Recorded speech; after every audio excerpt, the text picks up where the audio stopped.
was going downstairs. The gatekeeper was not there. There was a bunch of people trying to flee the building, essentially. Mm-hmm. And since the guy was not there, I started running, looking for him, and I kind of yelled at him. Because, I mean, I'm not in a way to rebuke him, but to tell him to hurry up and open the door because, we were in the middle of an earthquake and God forbid if something happens and the people were kind of trapped.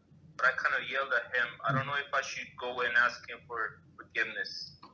Because I don't know. It was kind of tough for me to do that. So so the two aspects to this question. So first of all, some people they freeze when they see the danger and that they're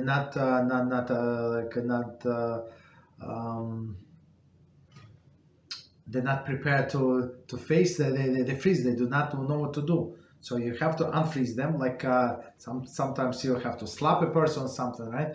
Or you have to yell at them, like so they know what to do. So did you do proper thing? Absolutely. So you save other people's lives.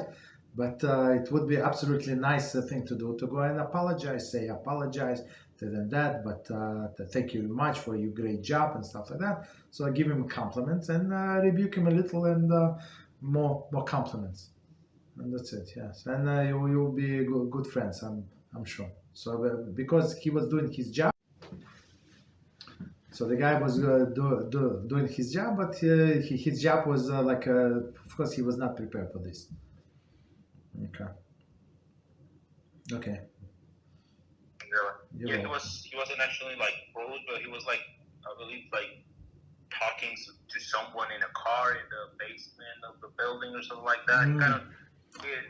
So he leaves his post actually. He leaves his post, right? Mm-hmm. That's the issue. Okay, so maybe if you apologize, it's still good for relationships. Okay. So as Rabbi Reuven says to this guy who said, "Look, I insulted my wife and we had an argument." So he said, "Okay, you have to go apologize."